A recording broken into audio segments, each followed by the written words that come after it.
Hello learners, आप सभी को प्यार भरा नमस्कार। एक बार फिर से आपका बहुत बहुत स्वागत है ज्ञानश्री क्लासेस। तो आईसीटी का हम प्रीवियस ईयर क्वेश्चन करने वाले हैं, यानी इंफॉर्मेशन एंड कम्युनिकेशन टेक्नोलॉजी के क्वेश्चंस होने वाले हैं। और आपके पेपर 1 का ये सिलेबस है, बहुत इंपॉर्टेंट क्वेश्चन सॉल्व करने वाले हैं, तो अच्छे से देखिएगा। अगर आप इन क्वेश्चंस को साथ साथ मेरे सॉल्व करते हुए या इन क्वेश्चंस को आप जो है वो रिविज़न करते हुए चलेंगे, तो आपके आने वाले एग्जामिनेशन में आपको बहुत हेल्प मिलेगा। क्वेश्चन के कुछ इस तरीके से टाइप किया है मैंने कि हिंदी और इंग्लिश दोनों लर्नर्स को आसानी हो, चूँकि आईसीटी का जो ये पार्ट है ना, तो इसमें हिंदी में बहुत कुछ करा नहीं सकते, क्योंकि फुल फॉर्म पूछेगा तो आप हिंदी में थोड़ी फुल फॉर्म बताएँगे। तो इसी वजह से जो है इसको इस तरीके से मैंने क्वेश्चन को बनाया है। देखिए, आईसीटी में यूआरएल का पूर्ण रूप क्या है, यानी फुल फॉर्म पूछ रहा है। किसका फुल फॉर्म पूछ रहा है? यूआरएल का। तो यूआरएल क्या होता है? Universal resource locator, uniform resource locator, uniform reference locator या यूनिफाइड रिसोर्स लोकेटर। क्या होगा इसका सही उत्तर, बताइए। तो ये सबसे पहले यूआरएल होता क्या है? यूआरएल जो है ना, जब भी आपको किसी वेबसाइट पे जाना होता है, तो उस वेबसाइट पर जाने के लिए जो आप लिंक या जो आप वेबसाइट का नाम, उसके पहले ये सारी चीज़ें जो आप लिखते हैं या क्लिक करते हैं ना, इसको ही हम यूआरएल बोलते हैं। जैसे ये HTTPS, फिर ये साइन, फिर www.google.com आपने लिखा, तो ये पूरा आपका यूआरएल हो गया। यूआरएल का फुल फॉर्म होता है यूनिफॉर्म रिसोर्स लोकेटर, है ना। तो यूनिफॉर्म रिसोर्स लोकेटर इसका फुल फॉर्म होता है। और देखिए, इंटरनेट में किसी भी संसाधन, जैसे वेब पेज पे जाना है, किसी वेबसाइट को ओपन करना है, तो इसका पता बताता है यूआरएल। एक तरीके से आप समझ सकते हैं कि ये पता बताने वाला है। इसका पूरा नाम जो है ना, यूनिफॉर्म रिसोर्स लोकेटर ही होता है। आई होप कि ये क्वेश्चन आपका सही हुआ हो। दूसरा प्रश्न है, निम्न में से कौन सा इंट्रानेट को परिभाषित करता है? इंट्रानेट का डेफिनेशन कह रहा है कि ये इंट्रानेट, देखिए हमने इंटरनेट तो खूब सुना है, लेकिन ये इंट्रानेट क्या है? अगर आप मेरे बैच में होंगे, आप अगर मुझसे आपने पढ़ा होगा, तो मैंने आपको बताया है कि इंटरनेट जो है ना, ये एक ग्लोबल नेटवर्क होता है। ये पूरे वैश्विक स्तर पर जो नेटवर्क फैला है, उसको हम इंटरनेट कहते हैं। ये आपस में नेटवर्क का पूरा एक जाल होता है, एक वेब होता है ना। लेकिन इंट्रानेट जो होता है ना, ये एक पर्टिकुलर बिल्डिंग में या एक पर्टिकुलर ऑर्गेनाइजेशन में, एक पर्टिकुलर लोकेलिटी में, अगर किसी संस्था में, किसी एक बिल्डिंग में, या फिर किसी एक सोसाइटी में, किसी एक जो है वो कंपनी में, जो आपस में जो है नेटवर्क, सारे कंप्यूटर्स जुड़े हुए हैं, इनको हम कहते हैं इंट्रानेट्स, है ना। तो इंट्रानेट का मतलब यही होता है कि एक निजी नेटवर्क है ये एक प्राइवेट नेटवर्क होता है। ये एकदम बिल्कुल आपका क्लियर होना चाहिए कि ये एक प्राइवेट नेटवर्क होता है। ये ग्लोबल नेटवर्क नहीं होता है। इंटरनेट का ही एक अन्य नाम है। क्या ऐसा होता है क्या? नहीं। पूरी दुनिया में फैला एक नेटवर्क, ये तो इंटरनेट होता है, इंटरनेट नहीं होता है। चौथा है, एक large scale public wifi network, बिल्कुल नहीं, बल्कि एक निजी नेटवर्क जो केवल एक संगठन के भीतर सीमित है, इसको हम इंट्रानेट कहते हैं। और ये इंटरनेट का इस्तेमाल क्यों करते हैं? जब इंटरनेट अवेलेबल है तो कई बार क्या होता है ना, हमारी जो कंपनीज होती हैं, इनमें कई चीज़ें बहुत जो है ना वो सीक्रेट चीज़ें होती हैं, या फिर कुछ ऐसा होता है जो कि बाहर में शेयर नहीं कर सकते हैं हम, क्योंकि हमारे कॉम्पिटिटर इसका फ़ायदा उठा लेंगे, कॉम्पिटिटिव एडवांटेज हमें नहीं मिल पाएगा। तो इसके लिए हम एक प्राइवेट नेटवर्क बनाते हैं, जिसको हम इंट्रानेट कहते हैं, है ना। और प्राइवेट नेटवर्क से एक और चीज़ हमको याद आता है, और 2-3 चीज़ें मैं बता दे रहा हूँ। सबसे पहला तो वीपीएन क्या होता है? वीपीएन का फुल फॉर्म क्या होता है? वर्चुअल प्राइवेट नेटवर्क, है ना। वर्चुअल प्राइवेट नेटवर्क क्या होता है? एक तरीके से आप समझ लीजिए कि आपका जो एड्रेस है ना, आईपी एड्रेस जिसको हम कहते हैं, इंटरनेट प्रोटोकॉल एड्रेस, है ना। इंटरनेट प्रोटोकॉल एड्रेस या आईपी एड्रेस को मास्क करने के लिए, छुपाने के लिए, ताकि कोई ये ना जान पाए कि आप कहाँ से इस्तेमाल कर रहे हैं अपने कंप्यूटर को, या जो उसके लिए हम वर्चुअल प्राइवेट नेटवर्क या वीपीएन का इस्तेमाल करते हैं। अब आप कहेंगे कि सर ये तो इसका गलत इस्तेमाल भी हो सकता है। बिल्कुल होता है गलत इस्तेमाल। जितने ये टेररिस्ट ऑर्गेनाइजेशन वाले हैं, ये जितने, ये सभी वीपीएन का इस्तेमाल करते हैं। लेकिन इसके कुछ फ़ायदे भी हैं। फ़ायदे ये हैं कि इस पे आप जो है ना सेफ्टी से इंटरनेट सर्फ कर सकते हैं। ये आपको हैकर्स जो है ना वो हैक नहीं कर पाएँगे, क्योंकि इसमें लगातार आपका आईपी एड्रेस चेंज होता रहता है। तो ये है वीपीएन, वर्चुअल प्राइवेट नेटवर्क। इसके अलावा एचटीटीपीएस एक होता है, हाइपर टेक्स्ट ट्रांसफर प्रोटोकॉल, और एस होता है सिक्योर। अगर एस नहीं होगा तो यही होगा, हाइपर टेक्स्ट ट्रांसफर प्रोटोकॉल, और एस होता है सिक्योर। ये क्या होता है? अभी जो मैंने आपको बताया था ना कि यूआरएल लिखते हैं, तो ये स्टार्टिंग में जो ये चीज़ें लिखते हैं ना, देखिए, तो इसमें ये लिखा होता है एचटीटीपीएस। एस का मतलब है सिक्योर्ड, मतलब वो वेबसाइट जो है ना वो सिक्योर्ड है। और HTTP वहाँ तक पहुँचाने के लिए हाइपर टेक्स्ट का एक मतलब उसको ये कह सकते हैं कि वेबसाइट का एड्रेस लिखने का एक तरीका, है ना? चलिए, तो ये बिल्कुल क्लियर हो गया आपका। 2-3 चीज़ें एक्स्ट्रा मैंने बता दिया ताकि अलग क्वेश्चन करते हम, तो 2 क्वेश्चन के बराबर मैंने एक ही क्वेश्चन में 3-3 क्वेश्चन आपका करा दिया। कह रहा है कि ईमेल भेजते समय अक्सर हम सीसी का विकल्प देखते हैं, वहाँ पर लिखा होता है सीसी या बीसीसी, है ना? क्या होता है ये? क्या मतलब है इसका? सीसी का मतलब क्या है? कार्बन कॉपी है या कंप्यूटर कॉपी है या सेंट्रल कॉपी है या कन्फर्म कॉपी है? बताइए। अगर ईमेल से आप अवगत होंगे तो आपको ये पता होना चाहिए कि ईमेल में जो सीसी होता है ना, वो उसे हम कहते हैं कार्बन कॉपी। और कार्बन कॉपी का क्या काम होता है कि एक ही तरीके का चीज़ कई लोगों को अगर भेजना है तो आप सीसी करें, यानी कार्बन कॉपी।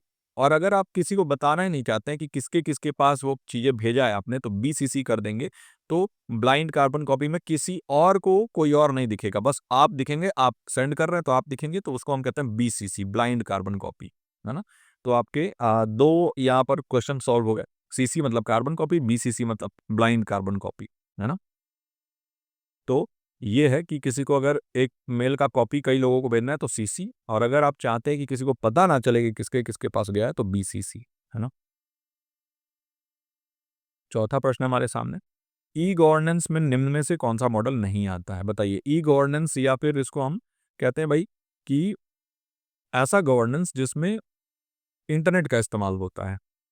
भाई आजकल गवर्नमेंट बहुत सारी ऐसी सुविधाएं ला रहा है जिसमें इंटरनेट का इस्तेमाल होता है। फर्ज करिए, आपको मैं बता रहा हूँ, जैसे आपका UIDAI है, ये क्या है? यानी जैसे आधार, इसको हम आम भाषा में बोलते हैं ना, तो ये आइडेंटिफिकेशन के लिए है, ये भी इंटरनेट का इस्तेमाल करता है। इसके अलावा आपका जनधन अकाउंट आजकल खुलता है, वो इंटरनेट के इस्तेमाल से आप उसको एक्सेस करते हैं। यूपीआई है, इंटरनेट का इस्तेमाल। इसके अलावा सरकार जो है वो बहुत सारी सुविधाएं देती हैं, उसमें भी इंटरनेट का इस्तेमाल होता है। तो ये ई गवर्नेंस में इनमें से कौन सा मॉडल नहीं आता है? G2G है, गवर्नमेंट टू गवर्नमेंट। G2C है, गवर्नमेंट टू सिटीजन। G2B है, गवर्नमेंट टू बिजनेस। और एक होता है C2G, सिटीजन टू गवर्नमेंट। बताइए कौन सा इसमें से नहीं आता है? तो देखिए, गवर्नमेंट टू गवर्नमेंट तो होता ही है, इसके अलावा गवर्नमेंट टू सिटीजन होता है, गवर्नमेंट टू बिजनेस होता है, बट सिटीजन टू गवर्नमेंट ये नहीं होता है, C2G नहीं होता है ना? तो सिटीजन टू गवर्नमेंट इसका सही उत्तर है, क्योंकि नहीं आता है, पूछ रहा है ना? तो C2G नहीं आता। आई होप कि ये बिल्कुल आपका क्लियर हो गया हो। सिटीजन टू गवर्नमेंट का कुछ नहीं है, सिटीजन की तरफ से गवर्नमेंट के लिए कोई सुविधा थोड़ी दी जाती है, गवर्नमेंट से गवर्नमेंट के लिए दिया जाता है ना? इसमें G2G, G2C, G2B, G2E भी एक होता है। आगे हम प्रश्न करेंगे तो उसके बारे में हम बात करेंगे। और लीजिए, निम्न में से आईसीटी में प्रयुक्त सामान्य संक्षिप्ताक्षर लैन का अर्थ क्या है? मतलब ये इसका फुल फॉर्म बताना है आपको लैन का, है ना? फुल फॉर्म क्या होगा? Large area network, local access network, local area network या लिंक्ड एरिया नेटवर्क? बताइए लैन क्या होता है? पहले समझा देता हूँ। देखिए, एक कंपनी या एक बिल्डिंग या एक ऑर्गेनाइजेशन के अंदर में बहुत सारे आपस में कंप्यूटर होते हैं, और ये कंप्यूटर क्या है, एक दूसरे से जुड़े रहते हैं। लेकिन इसका एक्सेस कोई बाहरी व्यक्ति नहीं ले सकता। इससे ये जुड़ेगा, इससे ये जुड़ेगा, इससे ये जुड़ेगा, इससे ये, और ये से ये आपस में ही शेयर करेंगे डेटा को, है ना? इस कंप्यूटर से इस कंप्यूटर में, यहाँ से यहाँ, ये आपस में ही शेयरिंग होगा, लेकिन बाहर से एक्सेस नहीं हो सकता है। तो इसको हम कहते हैं लैन। लैन का फुल फॉर्म होता है लोकल एरिया नेटवर्क, मतलब एक ही छोटे से पर्टिकुलर एरिया में। एक होता है वैन। वैन होता है wide area network. Wide area network जैसे इंटरनेट है, तो इंटरनेट में दूर दूर के कंप्यूटर भी आपस में जुड़े हुए हैं। और एक होता है man, metropolitan area network. Metropolitan क्या है? सिटी, एक किसी शहर को हम मेट्रोपॉलिटन कहते हैं। तो एक शहर में अगर कोई नेटवर्क फैला हुआ है, उसको हम कहते हैं मैन या मेट्रोपॉलिटन एरिया नेटवर्क। इस पर्टिकुलर क्वेश्चन में फुल फॉर्म जो पूछ रहा है, तो ये हो जाएगा लोकल एरिया नेटवर्क, यानी सी ऑप्शन इसका सही उत्तर हो जाएगा। आई होप कि मैं जो भी समझा रहा हूँ वो अच्छे तरीके से आपको समझा पा रहा हूँ, चीज़ें बता पा रहा हूँ सही तरीके से। अगर आपको वीडियो अच्छी लग रही है, काइंडली वीडियो को लाइक कर दीजिए, अपने दोस्तों के साथ शेयर करिए, और ज्ञानस्थली पे विजिट करते रहिए, ताकि आपको बेहतरीन क्वेश्चंस की ये श्रृंखला जो है लगातार मिलती रहे आपके परीक्षा और परीक्षा के बाद भी। अगर आप हमारे साथ बैच में जुड़ना चाहते हैं, जहाँ पर हम बेहतरीन तैयारी करते हैं, अभी अगर आप जुड़ेंगे तो आपको दिसंबर एग्जाम में जो भी मॉक टेस्ट हैं, जो भी हमारा मैराथन चलेगा, उसके साथ साथ 9015958713 इस नंबर पे आप कॉल कर लेंगे, तो उसके साथ साथ नेक्स्ट जून तक के लिए आपको वैलिडिटी मिल जाएगी। मतलब डबल फायदा हो रहा है अभी, है ना? तो अगर आप जुड़ना चाहते हैं तो इस नंबर पे कॉल या मैसेज कर लीजिए, व्हाट्सएप कर लीजिए आप। उसके बाद आपको सर विनय सर बता देंगे कैसे जुड़ना है। बाकी अगला प्रश्न है। ऑडियो और वीडियो कॉन्फ्रेंसिंग में नेटवर्क पर लेटेंसी का महत्व क्या है? ये लेटेंसी क्या होता है? देखिए, आपसे कह रहा है ऑडियो और वीडियो कॉन्फ्रेंसिंग। आपको पता है कि जब भी हम ऑडियो कॉन्फ्रेंसिंग का मतलब क्या हो गया? ऑडियो कॉन्फ्रेंसिंग मतलब मान लीजिए कि कई लोग हैं, वो कॉल पे आपस में जुड़े हुए हैं, बात कर रहे हैं, 4-5 लोग या जितने भी, ये आपस में जुड़े हुए हैं, सबकी बात सब लोग सुन सकते हैं, तो ये ऑडियो कॉन्फ्रेंसिंग। वही वीडियो कॉन्फ्रेंसिंग में क्या होता है कि कई लोग ऐसे ही अलग-अलग कंप्यूटर या टैबलेट या मोबाइल फ़ोन से जुड़े हुए हैं और आपस में मीटिंग कर रहे हैं वीडियो के ज़रिए, तो उसमें वीडियो भी दिखता है, ऑडियो भी आता है। लेकिन इसके लिए नेटवर्क जो है ना, उसका स्पीड बहुत तेज़ चाहिए। नेटवर्क स्पीड अगर तेज़ नहीं होगा, तो क्या होगा, कई बार आप देखते हैं कि आवाज़ जो हमारा वॉइस है, वो बाद में जाता है ना? वो क्या होता है लेटेंसी की वजह से। लेटेंसी क्या होता है, बताइए? ये एक बैंडविड्थ को नापता है या फिर ये संदेशों को भेजने और प्राप्त करने में देरी को दर्शाता है या फिर केवल डेटा एन्क्रिप्शन से जुड़ा है या सर्वर की स्पीड को दर्शाता है? सर्वर की स्पीड को दर्शाता है ना? तो लेटेंसी सर्वर की स्पीड को दर्शाता है, ये बिल्कुल गलत है ना? गलत है बिल्कुल, हाँ। लेटेंसी सर्वर की स्पीड को नहीं दर्शाता है, वो तो नेटवर्क स्पीड दर्शाता है। लेटेंसी का मतलब है कि कितना रुकावट है, जो डेटा हमने भेजा, मान लीजिए कि हमारे यहाँ से वीडियो जा रहा है यहाँ पे टावर पे और टावर से फिर दूसरे के फ़ोन में आ रहा है। तो ये वीडियो जो हमने भेजा है ना, तो इसमें कितनी देरी हो रही है, इसको हम लेटेंसी कहते हैं। जो लोग गेम खेलते होंगे उनको पता होगा लेटेंसी का मतलब क्या होता है कि भाई हम अगर साथ में गेम खेल रहे हैं 2 लोग, कोई कहीं बहुत दूर बैठा हुआ है, कहीं आप यहाँ बैठे हुए हैं। लेटेंसी अगर ज़्यादा रहेगा, तो फिर आप गेम नहीं खेल पाएँगे साथ में, है ना? तो वो लेटेंसी का मतलब होता है कि संदेश को भेजने और प्राप्त करने में देरी कितना है, उसको हम लेटेंसी कहते हैं। और जैसे-जैसे नेटवर्क का स्पीड बढ़ता जा रहा है, जैसे 5G अभी चल रहा है, 6G आने वाला है, वैसे-वैसे ये लेटेंसी कम होता जा रहा है। तो ये आपका बिल्कुल क्लियर हो जाना चाहिए कि इसका सही उत्तर हो जाएगा option number B. I hope कि ये भी आपका सही हुआ। अब हम बढ़ते हैं आगे अपने अगले प्रश्न पर। निम्न में से कौन-सा डिजिटल शिक्षा है, हायर एजुकेशन पहल भारतीय सरकार द्वारा उल्लेखित है? यानी गवर्नमेंट ऑफ इंडिया द्वारा ये हायर एजुकेशन का इनमें से कौन-सा पहल है? गूगल क्लासरूम, एडेक्स, ई-यंत्र या कोर्सेरा? बताइए। देखिए, Google classroom government of India द्वारा कैसे हो सकता है? ये तो गूगल का है ना, गूगल एक प्राइवेट फर्म है, आपको मालूम है। इसका जो पेरेंट कंपनी है वो है अल्फाबेट। अल्फाबेट आईएनसी कंपनी का नाम है और उसी के द्वारा गूगल नाम से चलाया जाता है, सारी सर्विसेज दी जाती हैं। एडेक्स भी एक प्राइवेट जो है वो ऑर्गेनाइजेशन है।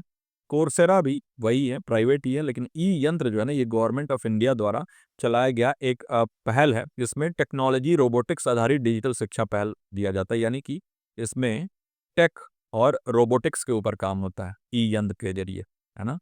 तो ये जो है आपका digital initiative in higher education में आपका आता है। एडेक्स नहीं आता, गूगल क्लासरूम नहीं आता, कोर्सेरा नहीं आता, ई यंत्र आता है। ये रोबोटिक्स से जुड़ा हुआ है, याद रखिएगा, है ना?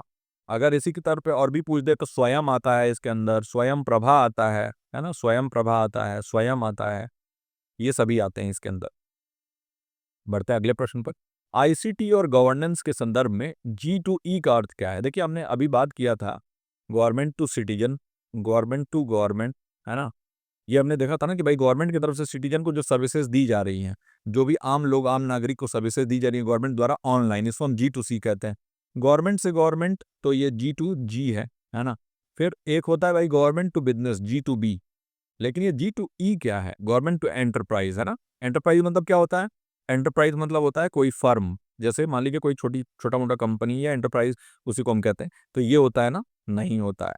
गवर्नमेंट टू एजुकेशन होता है? हो सकता है, नहीं। गवर्नमेंट टू एनवायरनमेंट नहीं, बल्कि गवर्नमेंट टू एम्प्लॉयी। देखिए, जो भी एम्प्लॉइज़ गवर्नमेंट ऑफ इंडिया के अंदर में काम करते हैं, इनको कुछ सर्विसेज दी जाती हैं, जैसे नेशनल पेंशन स्कीम के तहत जोड़ा जाएगा, new pension scheme, old pension scheme, ये सब चलता है। इसके अलावा इनको ग्रेच्युटी दी जाती है, इनको पेड लीव दिया जाता है। इसके अलावा इनको ऑनलाइन सर्विसेज बहुत सारी दी जाती हैं और भी। ऑनलाइन सर्विसेज जो भी गवर्नमेंट टू एम्प्लॉयी है, इसमें सरकारी कर्मचारियों को डिजिटल सेवाओं के माध्यम से जोड़ा जाता है, गवर्नमेंट टू एम्प्लॉइज़।